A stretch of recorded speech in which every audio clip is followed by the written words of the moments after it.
Welcome to this UASMaster video tutorial. This video shows the classic orthophoto workflow with UASMaster version 9.1.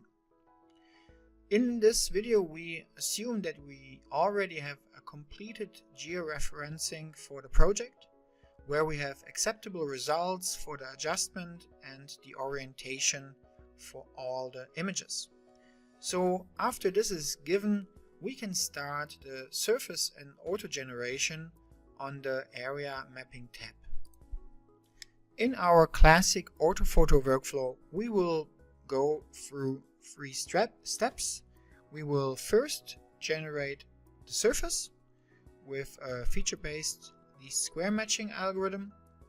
After we have processed the point cloud, we will eliminate errors or wrong points in our surface model, and after we have done the correction, we will run finally the orthophoto and mosaiking.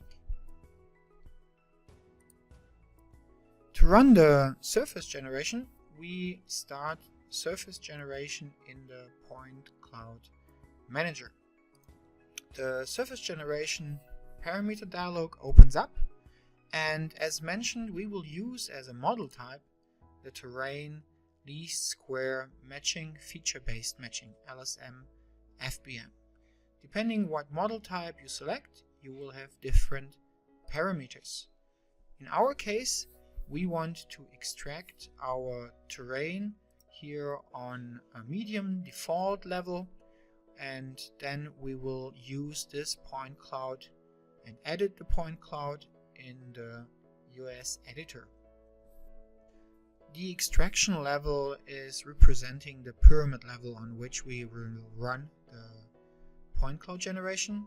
So in our case, high will be on the 1 to 2 pyramid pixel size. So if 1 pixel on the ground has a ground sample distance of 2 centimeter, we would run the extraction on 4 centimeters, and for medium we will then run it on the second pyramid level, so 1 pixel would represent 8 centimeters on the ground, and low would then be 16 centimeters.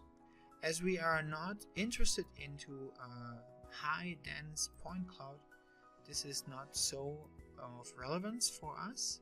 Mainly we want to have a good terrain representation, and also for the height, as we are running a classic orthophoto production, we want to stay within a range of accuracy which we will then achieve through the UAS edit, where we will showcase contour lines, and then we can see how the height differences are appearing in the terrain itself. So for our medium part, we will then just select this one, and we can start, and then it will override the default settings, or you can always make your own strategy. So I will call here my new strategy medium, and then for the medium strategy I use terrain medium and save this one, and this is now my setting for this process, and then I can reuse it later on when I have different other projects. We hit start, and we will replace the point cloud which exists. In our case we don't have any point cloud, so it will not have any impact for us. And then we start the process, wait till it's done, and then I will just showcase the final result for the end of this video.